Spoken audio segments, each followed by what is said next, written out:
मैंने आप लोगों को कुछ बेसिक क्वेश्चंस बताए थे, है ना, बेसिक क्वेश्चंस अपने सीरीज के थे, और इन सीरीज के क्वेश्चंस को डिस्कस करने के साथ ही साथ मैंने आपको कुछ होमवर्क के क्वेश्चंस भी दिए थे, राइट, है ना। जो होमवर्क के क्वेश्चंस मैंने आप लोगों को दिए थे वो आपकी स्क्रीन पर आपको विजिबल है। तो अब अगर अपन बात करें यहाँ पर इन क्वेश्चंस के लॉजिक की, है ना, कि ये लॉजिक्स आपसे बने या नहीं बने, तो वन बाय वन डिस्कस करते जाते हैं फटाफट। जो बन गया वो बन गया, जो नहीं बना वो अपन डिस्कस कर लेंगे यहाँ पे, है ना। तो सबसे पहले अगर अपन बात करें program to print an natural number, इसमें किसी को कोई डाउट था क्या? कुछ नहीं करना था, बस लूप ही चलाना था। यूजर जो भी नंबर एंटर करता है ना, फॉर एग्जांपल यूजर ने एंटर करा है 10, तो आपको बस लूप चलाना था 1 से लेकर 10 तक। मतलब नम एक वेरिएबल में आप वैल्यू ले लोगे और वो वेरिएबल को आप i is less than equal to set कर दोगे, तो बस ऑटोमेटिकली 1 से लेकर जितना भी यूजर ने नंबर डाला है उतना सारे प्रिंटिंग आपके हो जाएंगे। नेचुरल नंबर 1 से स्टार्ट होता है, होल नंबर 0 से स्टार्ट होता है, इंटीजर्स नेगेटिव 0 एंड पॉजिटिव होते हैं, इवन नंबर 2468 होता है, ऑड नंबर 135 होता है, ठीक है। फिर अगर अपन बात करें उसके अलावा, तो उसके अलावा आप देखिए यहाँ पे ये देके रखा हुआ है 1 2 2 4 8 और 32, है ना। ये जस्ट लाइक आप बोल सकते हैं जो आपने फिबोनाची सीरीज देखी थी, है ना। ये वाला क्वेश्चन बन गया था क्या सभी से? सभी से बन गया था? ये सेकंड वाला नहीं बना था? ठीक है, देखते हैं अपन यहाँ पे इसका लॉजिक डिस्कस कर लेते हैं। तो अगर इसके लॉजिक की अपन बात करें तो सिंपल से लॉजिक है। आपने फिबोनाची सीरीज पढ़ी थी, फिबोनाची सीरीज में आपने क्या पढ़ा था? 0 + 1 गिव्स यू 1, फिर 1 + 1, है ना, क्या था? 0 1, फिर 1 0 + 1 1, है ना, फिर 1 + 1 2, है ना, 1 + 2 फिर 3, वैसा आ रहा था आपका। यहाँ पर आपको करना कुछ नहीं है, यहाँ पर इसको देखो 1 × 2 2, 2 2 ज़ा 4, 2 4 ज़ा 8, 4 8 ज़ा 32। तो समझ में आया कि दो नंबर को अगर आप मल्टीप्लाई करोगे, अपन आते हैं यहाँ पर,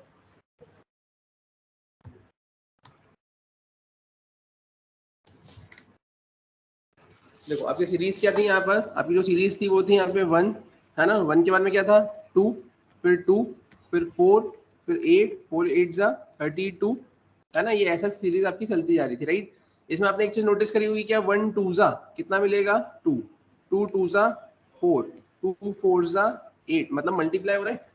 मल्टीप्लाई हो रहा है तो आप करेंगे क्या? आपने फिबोनाची में क्या लॉजिक लगाया था? फिबोनाची में आपने लॉजिक लगाया था कि हम लिखेंगे यहाँ पे फॉर i इक्वल्स टू, कहाँ से? 1 से कहाँ तक? i is less than equals to, user जितना भी टर्म एंटर करेगा या नंबर एंटर करेगा वहां तक, और हर बार अपन करेंगे i को प्लस प्लस, ऐसे ही कुछ था। फिर अगर अपन बात करें इसमें अपन कर क्या रहे थे, तो अपन ने यहाँ पर इनिशियलाइज कर लिया था a की वैल्यू को -1 और b की वैल्यू को कितना?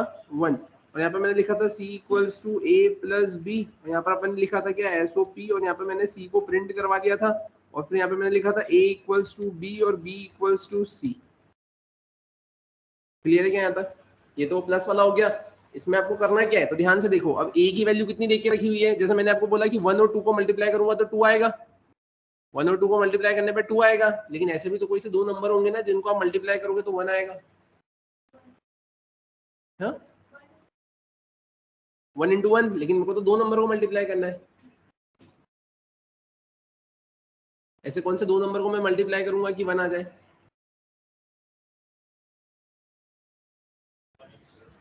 वन इंटू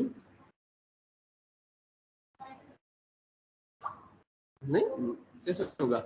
आप ऐसा बोल सकते हो, ध्यान से देखना। मैंने बोला a की वैल्यू 0.5 कितनी होगी? ये 0.5 मतलब कितना होगा? 1/2 होगा, और b की वैल्यू मैंने रख ली है 2, तो 1/2 इंटू 2, 2 से 2 कैंसिल, बचेगा 1 बचेगा, हाँ है ना। तो a की वैल्यू कितनी हो गई? तो a की वैल्यू हो गई आपके पास में 0.5, b की वैल्यू कितनी हो गई आपके पास में? 2। तो अब यहाँ पे c कितना मिल जाएगा आपको? यहाँ पे तो c मिल जाएगा आपको 1, मिलेगा 1। अब ध्यान से देखना, तो आपको करना कुछ नहीं है, जो आपका लॉजिक था, है ना, जो आपका लॉजिक था ये तो आपको लिखना ही है, नो डाउट, ये भी आपको लिखना ही है, नो डाउट, आपको ये भी प्रिंट करवाना है, नो डाउट, आपको ऐसा भी करना है, नो डाउट, और आपको ऐसा भी करना है, नो डाउट। तो जो चेंज होगा वो किसमें होगा? चेंज होगा तो वो सिर्फ आपका इस वाली लाइन में होगा, कि यहाँ पर आपको क्या लिखना रहेगा? यहाँ आपको लिखना रहेगा c equals to a multiply by b। अगर आप a मल्टीप्लाई बाय b करोगे, 0.5 मल्टीप्लाई बाय 2 करोगे तो कितना मिलेगा आपको? 1 मिल जाएगा। तो पहले तो आपका ये 1 प्रिंट हो गया।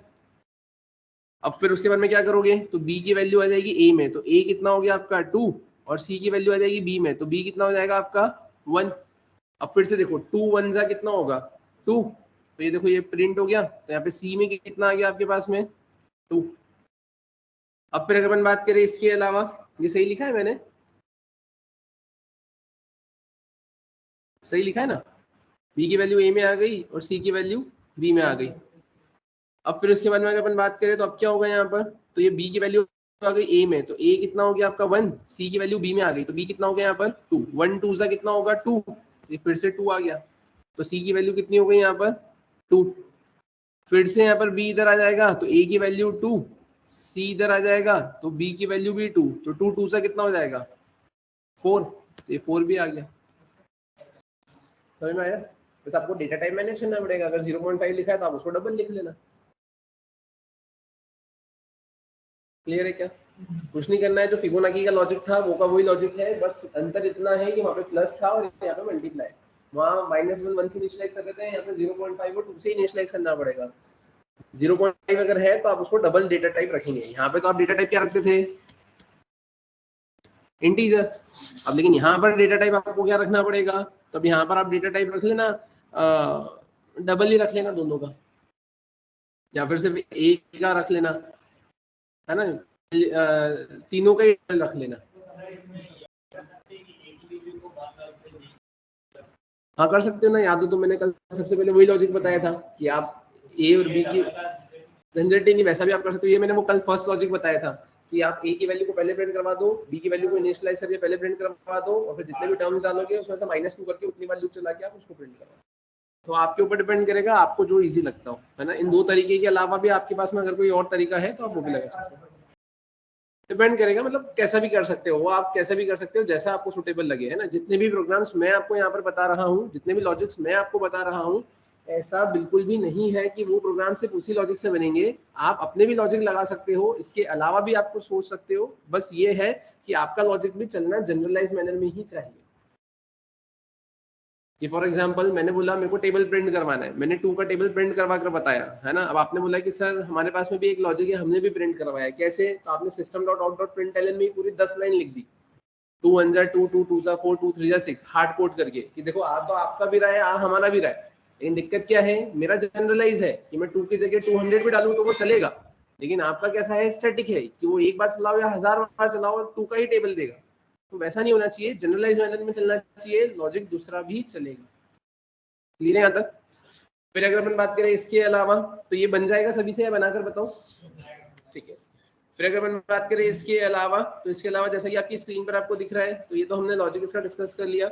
इसके अलावा अगर अपन देखें यहाँ पर, तो ये वाला, है ना, आई थिंक ये वाला भी बन गया होगा आप सभी से, है ना। इसमें था क्या, इसमें बस इतना सा था कि जो आपके पास में, नहीं नहीं 3 का टेबल का है, स्क्वायर है, स्क्वायर, मतलब जो आपका नंबर था ना 1, तो 1 1 जा 1, 2 2 जा 4, 3 3 जा 9, 4 4 जा 16, 5 5 जा 25।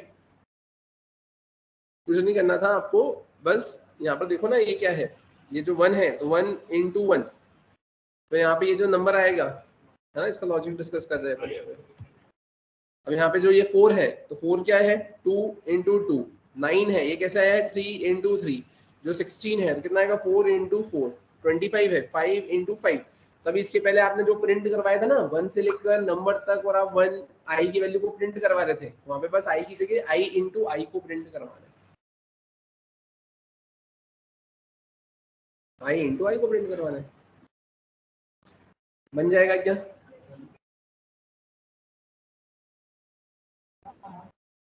क्लियर है? फिर नेक्स्ट वाले जो क्वेश्चन है उसमें क्या करोगे,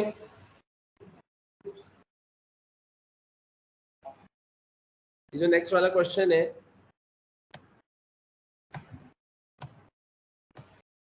ठीक है, इसमें शायद तक 124 गलत लिखा मैंने, 125 आएगा ना। यहाँ पे करना कुछ नहीं था, अब जैसे 2 से मल्टीप्लाई कर रहे थे वैसे into 1, 2 2 जा 4 2 जा 8, 3 3 जा 9, 3 जा 27, है ना, 4 4 16 4 जा 64, 5 5 जा, ये ऐसा आ जाएगा। कुछ नहीं करना, आई इंटू आई लिखना है बस। मतलब जो तुमने पहले वाला प्रोग्राम बनाया होगा ना, इसमें आई की वैल्यू प्रिंट करवाई, अगर ये वाला प्रिंट करवाना है प्रोग्राम तो इसमें आई की जगह आई इंटू आई कर देना, ये वाला प्रिंट करवाना है तो उसकी जगह i प्रिंट करवा देना। क्लियर है? फिर अगर अपन बात करें इसकी, तो अब इस केस में क्या आएगा, इसका क्या लॉजिक लगा है, 19, 25, 49, 81 square of odd number. Odd number निकालना सभी को आते हैं। ऑड नंबर अगर एक बार आपने निकाल लिया है तो जो आया है उसको उसी से एक और बार मल्टीप्लाई करना है बस। ऑड नंबर उसका स्क्वायर है ना।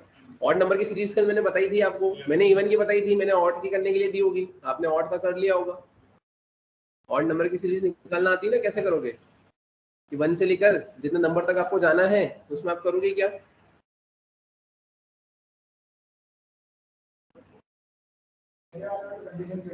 कंडीशन चेक होती है। ठीक है, बाकी और ने क्या लॉजिक लगाया ऑड नंबर की सीरीज के लिए,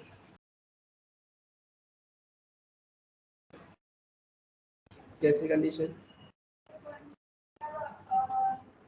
अगर मैंने 10 लिखा है, नहीं अब मैंने अगर बोला कि मेरे को 10 ऑड नंबर्स चाहिए, तो 10 ऑड नंबर्स में आपने कैसे निकाला, तो लूप तो 10 बार ही चला, तो आपके ऑड नंबर तो 5 बार ही आए होंगे ना, मेरे को तो 10 ऑड नंबर चाहिए। क्वेश्चन समझ में आया मेरा, बताओ। नम इंटू 2 करना पड़ेगा, बट उसमें दिक्कत ये है ना कि आपको तो मतलब आप तो अपनी एफिशिएंसी से ज्यादा टाइम काम करवा रहे हो। मतलब आपने बोला 10, लेकिन आप लूप को चला रहे हो 20 बार। अब मशीनें बोलती नहीं है तो फायदा थोड़ी उठाएंगे, ठीक है। और ऐसे किसी ने 1000 लिख दिया तो तुम 2000 बार लूप चलाओगे, गड़बड़ है। फिर तुमने भी वैसे ही किया, गड़बड़ है यार तो। मतलब तुम मुख बधिर मशीन का फायदा उठा रहे हो। देखिए आपको करना है क्या है यहाँ पर, ध्यान से देखना है इसका लॉजिक अगर आपको लगाना हो। पहले ऑड नंबर का लॉजिक बता रहा हूँ। तो ऑड नंबर की लॉजिक की अगर अपन बात करें तो आप ऐसा बोल सकते हो, आपने एक लॉजिक ये तो देखा ही था लास्ट क्लास में कि 2, 4, 6, 8, 10, 12 ये ऐसा देके रखा हुआ है। अब ये ऐसा देके रखा था तो आपने करा क्या था यहाँ पर, 2 into 1, फिर आपने क्या करा था यहाँ पे 2 into 2, 2 into 3, है ना, ऐसे ही करा था। और ऐसा करते करते आप कहाँ तक पहुंच गए थे, ये आपने यहाँ तक चला लिया था इसको, क्लियर है यहाँ तक। अब जब आपने ये ऐसा चलाया था इसको, है ना, ये आपने ऐसा चला लिया था, राइट। अब लेकिन मैंने क्या बोला यहाँ पर कि मुझे ऐसा प्रिंट करवाना है 1, 3, 5, 7, 9, 11, है ना, मेरे को ऐसा कुछ प्रिंट करवाना है, 1, 3, 5, 7, 9, 11, है ना।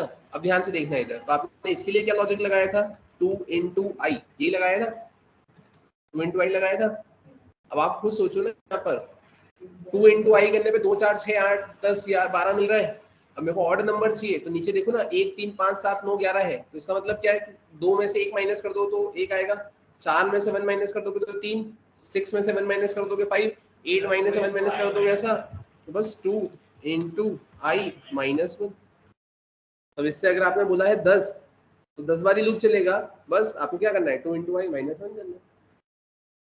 ना आपको डिवाइड करना पड़ेगा, ना आपको कोई कंडीशन चेक करना पड़ेगी, ना डबल टाइम लूप चलाना पड़ेगा, जितनी बार बोला है उतनी बार ही चलाना, सिंपल सा एक ही स्टेटमेंट में काम हो जाएगा, बात खत्म। क्लियर है क्या। तो अब अगर अपन बात करें कि अब ये ऑड नंबर निकला, अब इसका क्या निकालना है आपको, स्क्वायर निकालना है।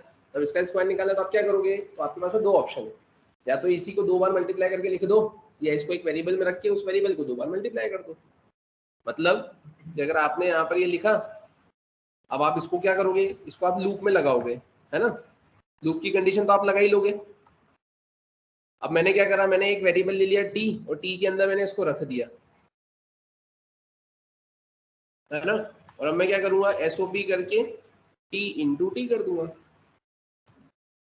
उससे क्या मिल जाएगा, तो उससे मेरे को ये मिल जाएगा कि 1, फिर कितना हो जाएगा, 3 3 जा 9, 5 5 जा 25, 7 7 जा 49।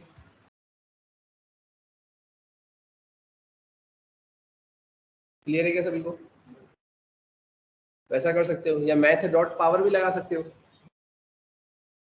है ना, मैथ डॉट पावर भी आप लगा सकते हो ना, math dot power 2 into i minus 1, 2, जो भी आंसर निकलेगा उसका स्क्वायर हो जाएगा। उसमें फिर ये देख लेना कि उसमें डबल तो नहीं दे रहा है, पॉइंट में तो नहीं दे रहा है, पॉइंट में दे रहा हो तो फिर आप उसको वैसा मैनेज कर लेना। पावर डबल में देता है, तो अब एक बार देख लेना उसका कैसे क्या आएगा। क्लियर है क्या, सभी को समझ में आया? ठीक है, फिर अगर अपन बात करें इसके अलावा तो अब ये 0, 8, 64, 216, तो इसमें एक आपने ये देखा होगा कि ये क्या है, इवन नंबर का क्यूब, 0 का क्यूब 0, 2 का क्यूब 8, 4 का क्यूब 64, 6 का क्यूब 216। तो पहले तो आप 0 से इवन नंबर निकाल लो और उसको 3 बार मल्टीप्लाई कर दो। क्लियर है क्या? ठीक है, फिर उसके बाद में ये क्या दे रखा है, ये ऑड नंबर का क्यूब है, 1, 3 3 9 3 27, 5 5 25 5 125, 7 7 49, 7 343। फिर ये तो 7 का टेबल ही है। ठीक है, फिर इसमें क्या किया होगा, ये सब समझ में आए ना ऊपर वाले? क्लियर है, सभी को समझ में आए? ठीक है, कोई ऐसा जिसको नहीं समझ में आया हो बनाकर बताओ। ठीक है, 1/1, 1/2, 1/3, 1/4, 1/5, इसके लिए क्या किया होगा, बस आपको लूप लगाना है और लूप लगा के बस आप जो एसओपी लिखते हो, है ना, जो नॉर्मल आपका फॉर लूप चलेगा, है ना, i इक्वल्स टू 1 से i is less than equals to जो भी आपने लिखा होगा आपका नम, है ना, और हर बार आप करेंगे i को प्लस प्लस। आप यहाँ पर आए और यहाँ आने के बाद में आप करेंगे क्या, तो बस आपको कुछ नहीं करना है, एसओपी लिखकर आप क्या कर देंगे, 1 डिवाइडेड बाय, है ना, ये डबल कोट्स, है ना, और प्लस करके अब आप क्या कर देंगे यहाँ पर आप i की वैल्यू को प्रिंट करवा देना और फिर प्लस करके डबल कोट्स करके बैकवर्ड स्लैश t लिख देना। तो इससे क्या होगा, 1 डिवाइडेड बाय, और ये i की वैल्यू प्रिंट हो जाएगी, टैब से आपको स्पेस मिल जाएगी, तो 1/1 स्पेस, 1/2 स्पेस, 1/3 स्पेस, 1/4 स्पेस, तो ये वो 1/1 वैसा तो आना मुश्किल है, तो ये ऐसा आ जाएगा। क्लियर है? फिर अगर अपन बात करें इन सब का सम करना था, इन सब का सम करना था, तो सम ऑफ एन नेचुरल नंबर निकालना था ना अपन ने, कैसे निकाला था, लॉजिक क्या था, sum equals to sum plus i, यही करा था ना लास्ट क्लास में, sum of n natural number 1 + 2 + 3 + 4, तो 1 वैसा का वैसा, 1 + 1 2, 2 + 3 3 + 4 वैसा करा था ना अपन ने, देखा था यहाँ पर, तो लॉजिक क्या लिखा था, sum equals to sum plus i, तो ये वहाँ आई था, लेकिन अब यहाँ पर ये 1/1 1/2 है, मतलब क्या है, 1/i है, तो कुछ नहीं करना है, जो वो लिखा था यहाँ पर sum equals to sum plus 1 की sum equals to sum plus 1/i। तो इसमें मैनेज करने वाली चीज सिर्फ ये होगी कि जब 1/i करोगे तो वो आपको पॉइंट में आंसर देगा, तो आपको डबल या फ्लोट से मैनेज करना होगा। क्लियर है यहाँ तक? ठीक है, और फिर उसके बाद में एक आखिरी क्वेश्चन था ये आपका, program to check whether enter number is perfect or not, तो ये हो गया था क्या सभी का, नहीं हुआ था? ठीक है, तो अपन देखते हैं यहाँ पर, ये मैंने फैक्टर्स निकालना मैंने बता दिए थे ना आपको, फैक्टर्स निकालना मैंने बता दिए थे, है ना, तो अपने को ये देखना है ना, तो चलते हैं फिर अपन यहाँ पर, पहले तो मैं डायरेक्टली फिर फैक्टर्स वाला प्रोग्राम बना लेता हूँ और फिर वो परफेक्ट नंबर का लॉजिक डिस्कस कर लेता हूँ। फैक्टर्स निकालने का लॉजिक मैंने समझा दिया था, है ना, तो वो तो डायरेक्टली बना रहा हूँ, वो नहीं समझा रहा, है ना। तो अपन चलते हैं यहाँ पर, जैसा कि आपको दिख रहा है, अपन आ जाते हैं यहाँ पे VS कोड पर ही है अपन, और अपन एक नया प्रोग्राम ले लेते हैं, यहाँ पर मैंने कर दिया है डेमो 10। यहाँ पर अपन आ गए, ये सारी चीज़ें मैंने हटा दी, और ये सब कुछ हटाने के बाद में अपन अब करेंगे क्या, तो मैंने लिखा है program to check whether entered number is perfect or not, है ना, program to check whether enter number is perfect or not, right. अपन यहाँ पर आए, अब यहाँ आने के बाद में अपन करेंगे क्या, तो अब यहाँ पर आने के बाद में मैंने सबसे पहले लिखा है क्या, import java.util.scanner। यहाँ पर अपन क्या लिखेंगे, क्लास में मैंने क्या लिखा है यहाँ पर, तो क्लास में मैंने लिखा है यहाँ पर डेमो, और डेमो मैंने लिखा है यहाँ पर 10। अपन यहाँ पर आकर क्या लिखेंगे, पब्लिक स्टैटिक वॉइड मेन, और यहाँ पर अपन क्या लिखेंगे, स्ट्रिंग args। यहाँ तो कोई दिक्कत? फिर अगर अपन बात करें अब क्या करना है अपने को यहाँ पर, तो यहाँ पर आने के बाद में मैंने क्या लिखा है, तो मैंने सबसे पहले लिख लिया है scanner sc equals to new scanner, और यहाँ पर अपन क्या लिखेंगे, system.in, यहाँ पर आकर मैं क्या लिखूंगा, system dot out dot println, और प्रिंट एलन में मैं क्या करूंगा, यहाँ पर तो मैंने सिंपली लिख दिया एंटर नंबर। आप यहाँ पर आए, आपने लिखा एंड, आपने लिखा है नम, आप लिखेंगे एससी डॉट, आप क्या लिखेंगे यहाँ पे नेक्स्ट एंड। आपने यूजर से एक नंबर गेट कर लिया, ठीक है। नंबर गेट करने के बाद में आपको क्या फैक्टर्स निकालना है तो फैक्टर्स निकालने के लिए आप क्या लिखोगे, इंट आई इक्वल्स टू 1 से i is less than equals to, कहाँ तक जाओगे आप, तो आप जाओगे नंबर तक। लेकिन एक चीज मैंने आपको बताई थी कि अगर आपको किसी भी नंबर के, है ना, फैक्टर्स निकालना है तो फैक्टर में 1 और इटसेल्फ तो रहेगा ही रहेगा, ये तो फिक्स है, कोई सा भी नंबर लिखो 1 और इटसेल्फ तो रहेगा ही। बची हुई बात की अब बाकी के जो नंबर है तो वो नंबर उन किन नंबर से डिवाइड होगा, तो आप ऐसा बोल सकते हो कि कोई सा भी नंबर हो 1 और इटसेल्फ के अलावा सिर्फ उसके हाफ तक ही डिवाइड होता है, उससे ज्यादा डिवाइड नहीं होगा इवन नंबर में, और ऑड नंबर में तो हाफ से भी कम से डिवाइड होता है। फॉर एग्जाम्पल मैंने बोला 100, अब 100 में वो 100 1 से तो जाएगा, 100 से भी जाएगा। रही बात 2 से लेकर 99 की, तो उस केस में वो नंबर सिर्फ हाफ तक ही डिवाइड होता है, मतलब 50 तक ही डिवाइड होगा। जब 50 तक ही डिवाइड होगा तो फिर मैं 50 तक ही लूप चलाऊंगा ना, और मेरे को नंबर इटसेल्फ तो वैसे भी नहीं चाहिए, तो मैं 50 तक ही चलाऊंगा। अब 50 तक ही क्यों चलाऊंगा, क्योंकि मेरे रिमेनिंग 50 टाइम्स वाली जो मेहनत है वो बच जाएगी ना। यूजर ने ऐसा 100 की जगह 1000 डाल दिया, और अगर आप हाफ तक चलाएंगे तो 500 टाइम्स लूप आप कम चलाएंगे। 10,000 डाल दिया तो 5,000 टाइम्स लूप कम चलेगा। 1 लाख डाल दिया तो 50,000 टाइम्स लूप कम चलेगा, ठीक है। तो अगर अपन बात करें डिवाइडेड बाय, मैंने अगर 2 लिखा है और मैं यहाँ पर अब क्या करूंगा आई प्लस प्लस, अपन यहाँ पर आ गए, मैंने लिखा है इफ में अपन क्या लिखेंगे कि अगर नंबर मॉड्यूलस आई अगर इक्वल टू क्या होता है 0, तो आपको एंट्री मिलेगी। अगर नंबर मॉड्यूलस आई अगर इक्वल टू 0 होता है तो वो उसका फैक्टर है। क्लियर है। तो अब अगर आपके पास में फैक्टर आ गए, मैंने बोला मेरे पास में यहाँ पर क्या आ गए हैं, फैक्टर्स आ गए हैं, राइट। तो मैंने बोला मेरे पास में फैक्टर्स आ गए हैं, फैक्टर्स आ गए मतलब कैसे, तो मैंने बोला कि मेरे पास में जो नंबर था, नंबर में मेरे पास में क्या है 28। अब 28 नंबर था तो फैक्टर्स क्या है मेरे पास में 1 2 4 7 और 14। अब ये आ गए हैं तो अब करना क्या है, तो 1 प्लस 2 कितना होगा 3, 3 प्लस 4 कितना होगा 7, 7 प्लस 7 कितना होगा 14, 14 प्लस 14 कितना होगा 28। अब ये 3 कैसे आया है, तो 1 प्लस 2 करके 3 आया है, तो ये 1 कैसे आएगा, तो ये 0 प्लस 1 करके 1 आएगा। तो मैं क्या करूंगा, ये वही सम वाला ही लॉजिक है क्या, 0 प्लस 1 गिव्स यू 1, फिर 1 इधर आ गया, 1 plus 2 gives you 3, 3 plus 4 gives you 7, 7 plus 7 gives you 14, 14 plus 14 gives you 28।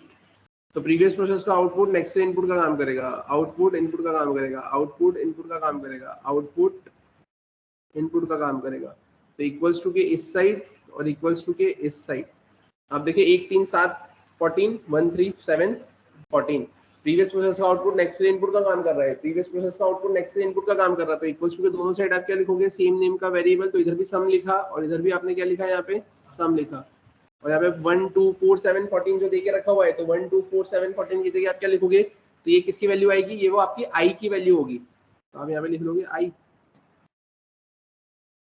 Clear है। अब ये तो आपको भी पता है कि हमेशा असाइनमेंट राइट हैंड साइड का लेफ्ट हैंड साइड में होता है, तो आप क्या करेंगे यहाँ पे, सबसे पहले तो आप इंट सम को किससे इनिशियलाइज कर दोगे 0 से, और उसके बाद में आप क्या करोगे, यहाँ पर आकर आप लिखोगे sum equals to sum plus i. कोई दिक्कत है क्या, बस ये सब कुछ हो जाएगा, लूप चल जाएगा, सम हो जाएगा, आप लूप से बाहर आ गए। अब इसके बाद में आपको ये चेक करना है कि अगर सम इक्वल्स टू मेरे ओरिजिनल नंबर के अगर बराबर हुआ, तो मैं क्या बोलूंगा, system dot out dot println, मैं यहाँ पे क्या बोल दूंगा, नंबर इज परफेक्ट, एल्स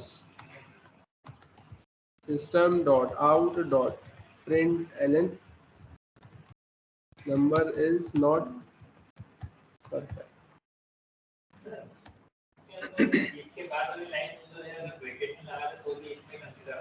हाँ, एक ही स्टेटमेंट है तो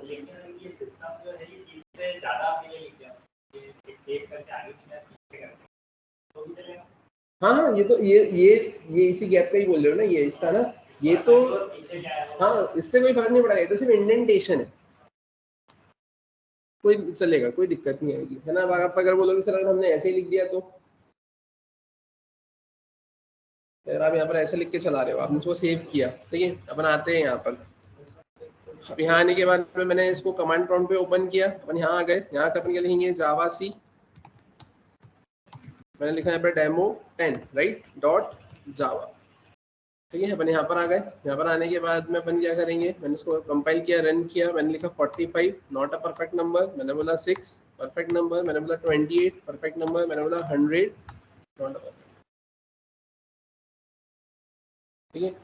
तो बस सिंटेक्स थोड़ा सा मैनेज करना है, लिखना कैसे है ना, बाकी तो वो सारी चीजें समझ ही जाता है। अब जैसे ये यहाँ पर ये एल्स और सिस्टम लिखा है, तो वो देखो उसका कलर चेंज हो गया ना, अभी गड़बड़ हो जाएगा, लेकिन ऊपर तो वो ब्रैकेट लगा है ना, तो ऑटोमेटिकली चीजों को सेपरेट कर ही रहा है, तो इसलिए वो उसके साथ में मिक्सअप नहीं हुआ।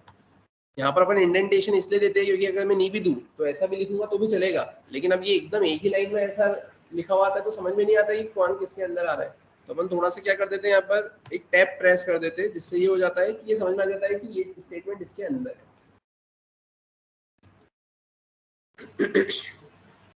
आई थिंक यहाँ तक आप सभी को क्लियर होगा।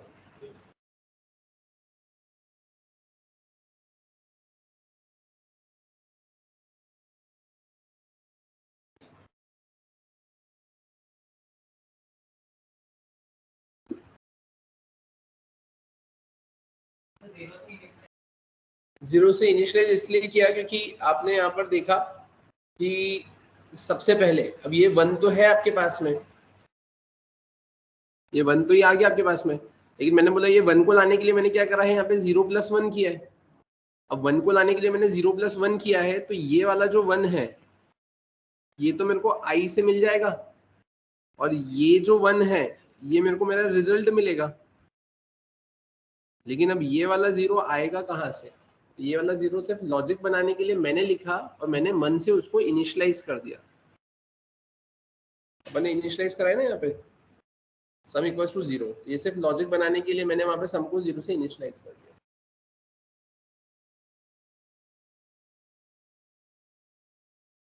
समझ में आया? अब यहाँ पे प्लस हो रहा था इसलिए उसको 0 से इनिशियलाइज किया, अगर मल्टीप्लाई होता जैसे वो फैक्टोरियल में मल्टीप्लाई हो रहा था तो इसलिए वहां पे 1 माना था, ये भी याद रखना। 0 है क्योंकि प्लस हो रहा है, मल्टीप्लाई होगा तो 1 होगा, देखा था ना फैक्टोरियल में, इंट फैक्ट इक्वल्स टू 1 रखा था अपन ने, 1 इसलिए रखा था क्योंकि वहां पे मल्टीप्लाई वाला केस था, तो 0 से मल्टीप्लाई करोगे तो सभी 0 हो जाएगा, और 1 को अगर प्लस कर दिया तो आपके रिजल्ट में 1 ज्यादा आएगा, तो प्लस में 0 करोगे तो फर्क नहीं पड़ेगा, और मल्टीप्लाई में 1 करोगे तो फर्क नहीं पड़ेगा, तो इसलिए आपको ये भी देखते हुए आगे बढ़ना है। क्लियर है? अब फिर अगर अपन बात करें इसके अलावा, तो ये तो आपने चलो ठीक है ऐसा कुछ कंसेप्ट देखा है ना, यहाँ पर आपने फॉर लूप देखा, और फॉर लूप भी आपने कैसे देखा कि एक सिंगल फॉर लूप देखा। अब आपका इसमें एक क्वेश्चन ये हो सकता है कि सर ठीक है कि अपन कंडीशन तो लगा रहे हैं, चीजें चल रही है, ऐसा भी तो हो सकता है जैसा आपने बताया था कि नेस्टेड इफ एल्स, कि इफ एल्स के अंदर इफ एल्स भी आ सकता है, कि इफ के अंदर इफ एल्स, एल्स के अंदर इफ एल्स, और भी मल्टीपल इफ एल्स, तो वैसे लूप के अंदर लूप नहीं आ सकता है क्या? तो लूप के अंदर लूप भी आ सकता है, और लूप के अंदर लूप आने की चीज कंडीशन को अपन बोलते हैं नेस्टेड लूप। लूप के अंदर लूप आने की कंडीशन को अपन क्या बोलते हैं? नेस्टेड लूप, है ना। जैसे इफ एल्स के अंदर if else, nested if else, loop के अंदर लूप, नेस्टेड लूप। तो अब ये नेस्टेड लूप का कंसेप्ट क्या है, तो वो अपन समझते हैं, यहाँ पे ध्यान से देखना। अपन आते हैं यहाँ पर, मैंने इसको करा न्यू, अपन कर देते हैं डोंट्स, ठीक है। अब ध्यान से देखना इधर, तो अगर अपन बात करें यहाँ पे नेस्टेड लूप की,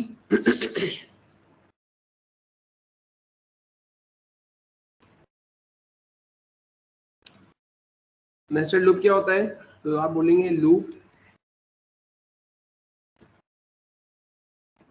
इनसाइड लूप, है ना। नेस्टेड लूप मतलब क्या होता है, नेस्टेड लूप मतलब होता है लूप इनसाइड लूप, ठीक है। अब ये लूप इनसाइड लूप तो अपन ने ऐसा बोला, ठीक है। अब लूप इनसाइड लूप के केस में अपन करेंगे क्या और कैसे, तो ध्यान से देखना। तो मैंने यहाँ पर लिखा है क्या, एक फॉर लूप,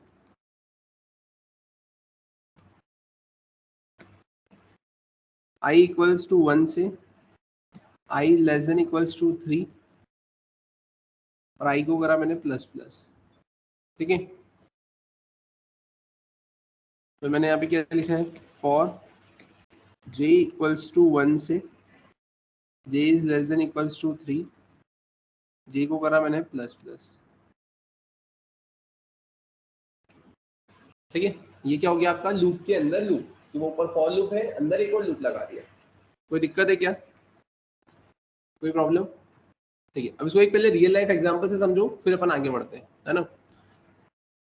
अब रियल लाइफ एग्जांपल ये है कि आपके पास में आपने स्कूलिंग स्टार्ट करी, तो आप वैसे तो नर्सरी से स्टार्ट करते हो, KG1 KG2 और फिर फर्स्ट क्लास में आते हो। अपन अज्यूम कर रहे हैं आपने डायरेक्टली स्टार्ट किया क्लास फर्स्ट से, राइट।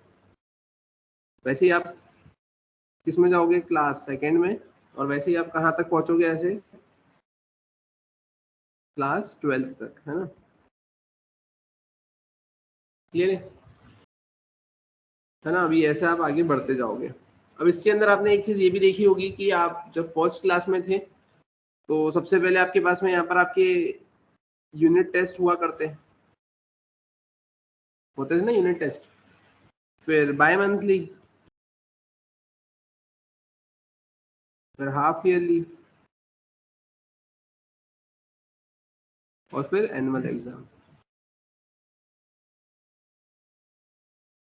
होते थे ना। सभी के स्कूल में होते होंगे, ठीक है। ये चार चीजें हुई, 1 2 3 और 4।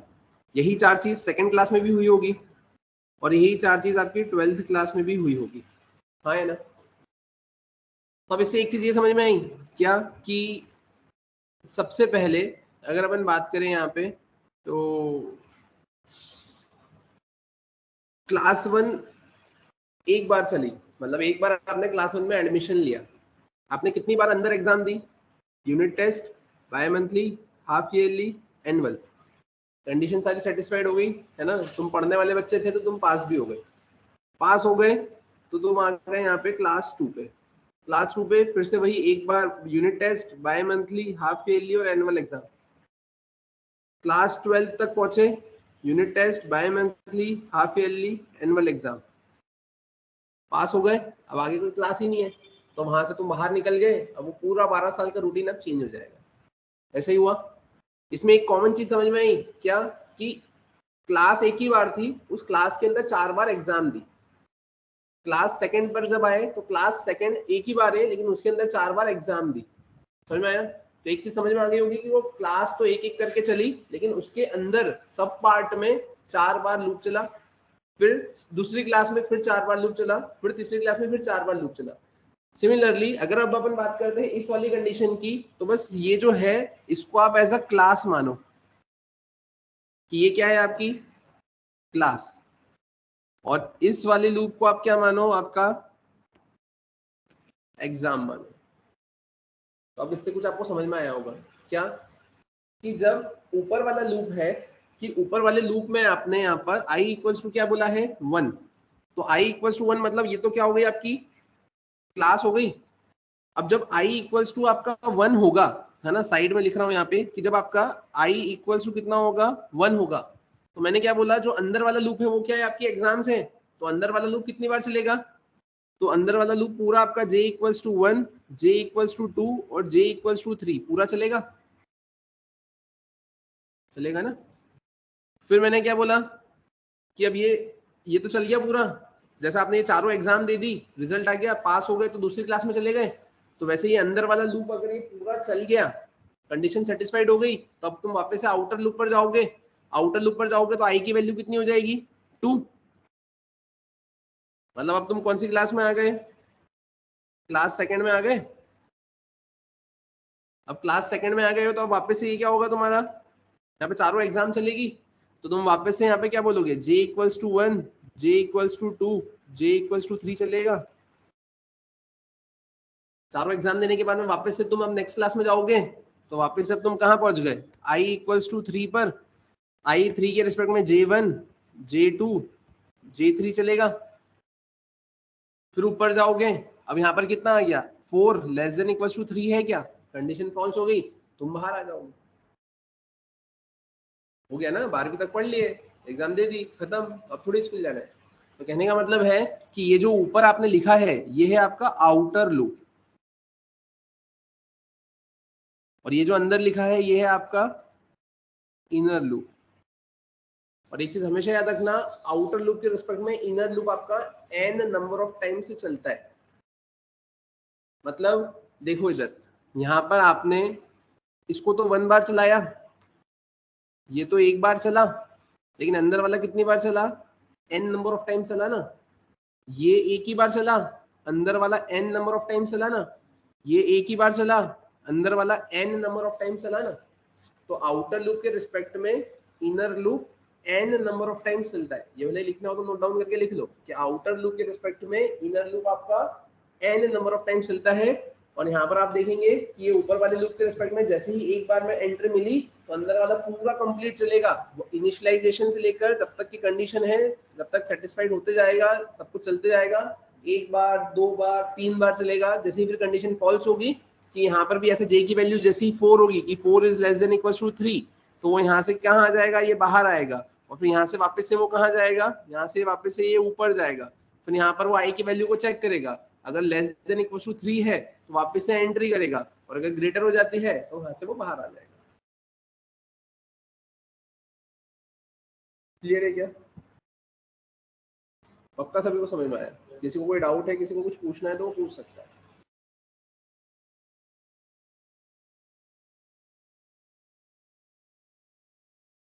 क्लियर है? ये भी सभी को समझ में आया ना कि 1 के रिस्पेक्ट में ये J1 2 3 चलेगा, 4 होने पे कंडीशन फॉल्स होगी, बाहर आ जाएगा। I2 होने पे J1 2 3 चलेगा, 4 होने पे बाहर आ जाएगा। I3 पे J1 2 3 चलेगा, 4 होने पे बाहर आ जाएगा। और जैसे ही अब I ही 4 हो गया तो वो बाहर से ही बाहर आ जाएगा, लूप खत्म हो जाएगा। क्लियर है? तो इसका एग्जांपल अपन बनाकर देखते हैं, है ना, कैसे क्या बनेगा। तो अपन यहाँ पर आते हैं, यहाँ पर आके मैंने क्या किया है, मैंने यहाँ पे लिखा है 11 नंबर। अपन यहाँ पर आ गए, प्रोग्राम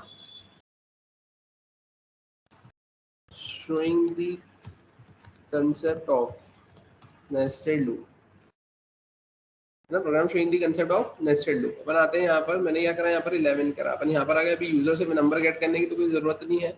यहाँ पर भी ये इतना कुछ नहीं लिखना है अपने को, सब कुछ मैंने हटा दिया। अपन डायरेक्टली यहीं पर आए, मैंने लिखा फॉर में मैंने लिखा है इंट i इक्वल्स टू 1 से i less than equals to 3 तक हर बार करेंगे i को प्लस प्लस। अपन यहाँ पर आए, मैंने लिखा है फॉर में मैं क्या लिखूंगा यहाँ पर, इंट j इक्वल्स टू 1 से j is less than equals to 3 तक हर बार करेंगे j को प्लस प्लस। अब यहाँ पर अपन आए, यहाँ पर आकर अपन क्या करेंगे, तो अपन लिखेंगे यहाँ पे system dot out dot println. और प्रिंटलन में मैं क्या करूंगा यहाँ पर, तो मैंने लिखा आई, और आई में मैं क्या कर दूंगा, प्लस करके आई की वैल्यू को प्रिंट करवा दूंगा। मैंने इसे कॉपी किया, यहाँ पर आकर मैंने पेस्ट किया। यहाँ पर आकर अपन क्या कर देंगे, मैंने यहाँ पे लिखा है बैकवर्ड स्लैश टी और मैंने लिख दिया जे, और यहाँ पर आकर मैंने किसको प्रिंट करवा दिया। मैंने इसको सेव किया। सेव करने के बाद अब देखते हैं अपन कैसे क्या आउटपुट मिलेगा। अपन यहाँ पर आए, मैंने स्क्रीन को क्लियर किया, यहाँ पर आकर मैंने करा है कंपाइल इसको, और कंपाइल करके अपन क्या करेंगे, अब इसको रन। जब आप रन करोगे तो आप देखोगे I1 के रिस्पेक्ट में J1 2 3 चला, I2 के रिस्पेक्ट में J1 2 3 चला, और I3 के रिस्पेक्ट में J1 2 3 चला। जैसे ही J4 आया कंडीशन फॉल्स तो वो I पर आ गया, और जैसे ही I में 4 आया कंडीशन फॉल्स तो वो पूरे लूप से बाहर आ गया।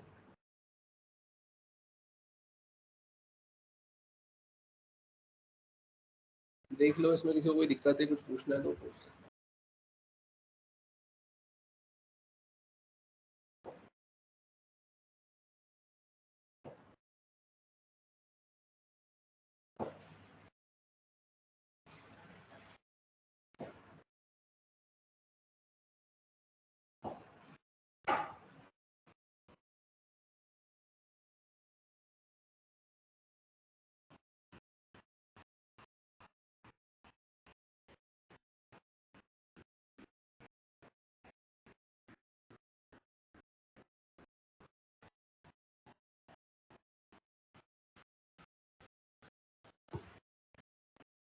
क्लियर है यहाँ तक सभी को? समझ में आया? ठीक है, देखिए आगे का एग्जाम्पल। अब देखना इधर ध्यान से, अपन आते हैं वापस से यहाँ पर। यहाँ आने के बाद में अब इसको न्यू पर आते, मैंने कर लिया डोंट से। अब देखना इधर ध्यान से, है ना। अभी आपने जो देखा उसमें आपने ये देखा है कि i की वैल्यू कितनी है, i की वैल्यू 1 है, तो उस केस में यहाँ पे j कितना है 1, j कितना है 2, j कितना है यहाँ पे 3। फिर मैंने बोला i की वैल्यू कितनी है 2, j की वैल्यू 1, j की वैल्यू 2, j की वैल्यू 3। मैंने बोला i की वैल्यू कितनी है 3, j की वैल्यू 1, j की वैल्यू 2 और j की वैल्यू कितनी हो गई 3। क्लियर है? अब ये तो अपन ने ऐसा कुछ लिखा, राइट।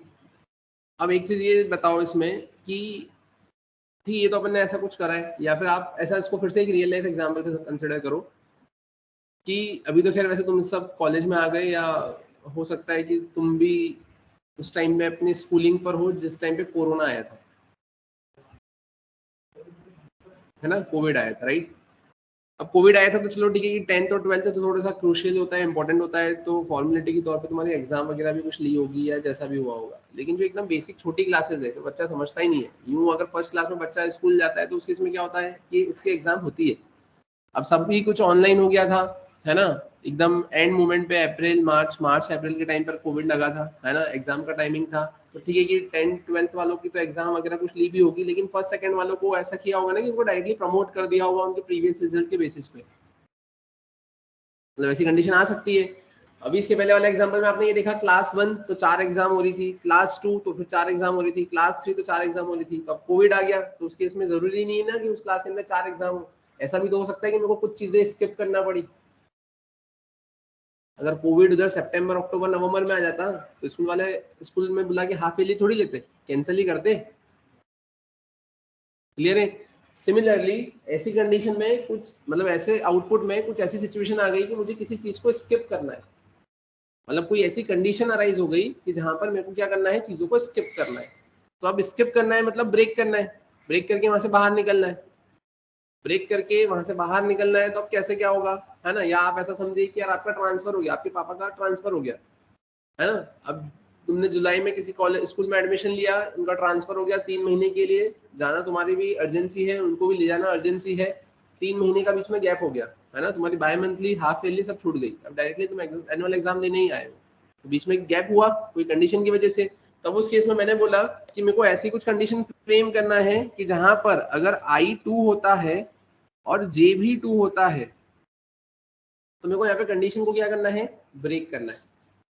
अब ब्रेक करना है तो ब्रेक करके मेरे को आगे भी तो बढ़ना पड़ेगा, है ना। कहने का मतलब है जैसे आप सड़क पर चलते हो, गड्ढा आ गया तो अब आप क्या करते हो, आप जंप कर जाते हो, मतलब उतनी जगह को आप स्किप कर देते हो, है ना, चलना ब्रेक कर देते हो।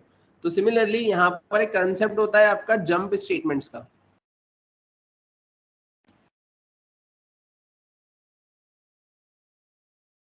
अभी जंप स्टेटमेंट में सबसे पहला आता है आपके पास में ब्रेक, दूसरा आता है कंटिन्यू, ठीक है, तीसरा आता है आपके पास में एग्जिट। अगर आप सी पढ़ते तो उसमें लेबल भी आता है, go to label, but go to label यहाँ पर नहीं है। याद हो तो मैंने जब स्टार्टिंग में थ्योरी पढ़ाई थी तो मैंने बोला था there are 51 keywords in Java, out of which 49 are in use and 2 are in progress और रिमेनिंग की उसके ऊपर काम चल रहा है, जिसमें एक था कॉन्स्ट और एक था गो टू। तो अगर आप सी पढ़ते उसमें मैं एक और 4th नंबर का पॉइंट लिखता गो टू लेबल, और अगर आप जावा पढ़ रहे हो तो उसमें आप सिर्फ 3 ही बोलोगे। गो टू जंप करवाता है, जैसे एग्जिट क्या करता है, एग्जिट आपको वहीं से पूरा बाहर कर देगा कि अगर आपके प्रोग्राम में 100 लाइन से 25 पर ही उसको एग्जिट मिल गया तो सीधे बाहर, पूरा प्रोग्राम टर्मिनेट हो जाएगा। लेकिन गो टू क्या करता है कि अपनी मर्जी से जिस लाइन पर आपको जंप करवाना है आप करवा सकते हो। क्या आप बोलो कि 25th नंबर की लाइन से जंप करवा के 80 नंबर की लाइन पे पहुंचा दो तो वो गो टू पहुंचा देता है सी में, यहाँ पर नहीं है, ठीक है। तब ये ब्रेक क्या करेगा, तो अगर अपन बात करते हैं ब्रेक की, तो ब्रेक 2 जगह यूज में आता है। कहां पर, तो एक आता है आपके लूप में और एक आता है आपके स्विच में। उसके अलावा वो ब्रेक काम नहीं करता है। क्या आप सोचिए कि कहीं पे भी लगा दिया चलते प्रोग्राम में ब्रेक, तो काम नहीं करेगा, ठीक है। चलते चलते एकदम उछाले खा के ही तुम चलने लग गए, बारिश में गड्ढे में से आप, गड्ढा आ गया बारिश में सड़क पे और तुम अगर एक जंप लेकर आगे जाओगे तो लोग बाग नॉर्मल समझेंगे। लेकिन नॉर्मल रोड पर भी अगर तुम जंप लेकर चलोगे तो वो चीजें थोड़ी सी गड़बड़ा जाएगी, राइट। ये 2 जगह ही आपका क्या करता है, यहाँ पे ब्रेक आपका काम करता है। तो अब अगर अपन बात करें यहाँ पे लूप हो गया, एक स्विच हो गया, तो मैं करूंगा क्या यहाँ पे, तो अब लूप जो करता है वो क्या करेगा कि लूप आपको करंट लूप से ही बाहर कर देता है। लूप क्या करेगा, जैसे ही उसको ब्रेक मिलता है तो वो करंट लूप से आपको बाहर कर देगा।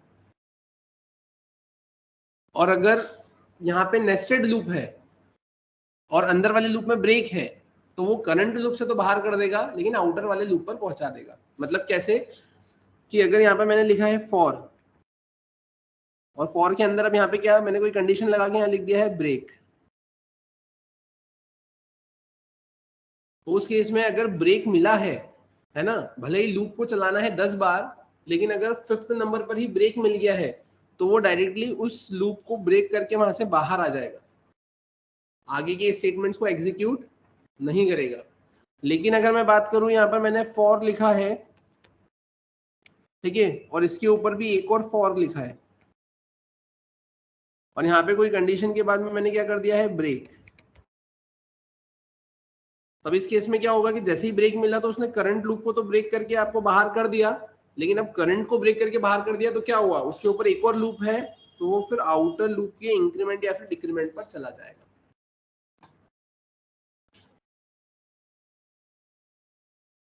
कुछ समझ में आया क्या कि फॉर लूप के अंदर अगर आपने ब्रेक लगाया है तो जैसे ही वो ब्रेक चला तो डायरेक्टली करंट लूप से आपको बाहर कर देगा।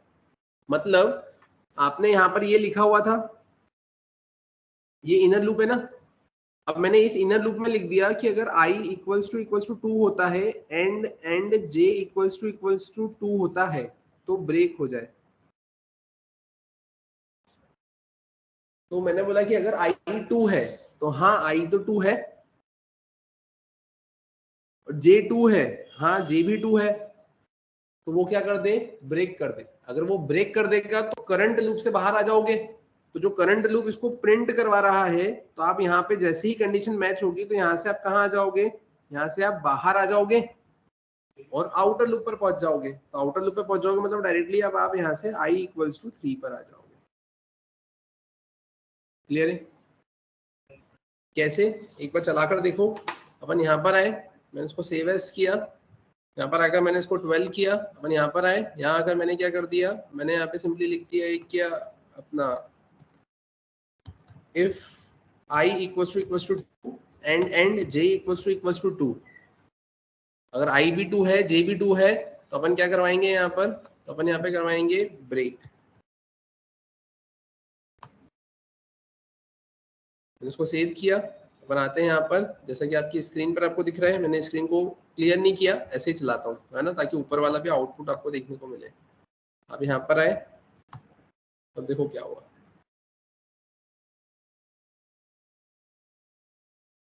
तो समझ में आया। ऊपर वाला देखो i 1 के रिस्पेक्ट में 1 2 3, 2 के रिस्पेक्ट में 1 2 3, 3 के रिस्पेक्ट में 1 2 3 चला, लेकिन नीचे वाला देखो 1 के रिस्पेक्ट में 1 2 3, 2 के रिस्पेक्ट में 1 और 3 के रिस्पेक्ट में 1 2 3, क्योंकि जैसे ही मैंने बोला i2 और j2 तो ब्रेक कर दो, तो जैसे ही i2 और जैसे ही j2 आया तो ब्रेक हो गया ना, तो आपका ये नीचे वाला स्टेटमेंट प्रिंट नहीं हुआ, जिसकी वजह से j2 प्रिंट नहीं हुआ, और अगर j3 भी नहीं हुआ क्योंकि उसके बाहर एक लूप था ना, तो डायरेक्टली वो आउटर लूप पे चले गया ना, और आउटर लूप पे मैंने वही बोला ना, आउटर लूप पे जाएगा तो वो डायरेक्टली वहां से चलने वाला क्या है, वो जो ब्लू लाइन में बता रहा था, तो वो ऊपर से नीचे तक पूरी चलती, लेकिन जैसे ही i2 j2 पे ब्रेक हो गया तो वो डायरेक्टली वहां से जंप कर जाएगा i3 पे, मतलब आपके आउटर लूप पे। यहाँ तक क्लियर है क्या, समझ में आया। ये तो किसका कंसेप्ट था आपका, ब्रेक का। कंटिन्यू क्या करता है, तो कंटिन्यू करंट लूप पर ही लेकर जाता है, कैसे लेकर जाता है तो वो फिर अपन देखते हैं नेक्स्ट क्लास में। यहाँ तक क्लियर है सभी को, ठीक है। तो इतने क्वेश्चन है, कुछ आपको प्रैक्टिस करना है, कुछ नहीं आता है तो फिर आपको पूछना है, राइट। कंटिन्यू करते हैं फिर अपन नेक्स्ट क्लास में।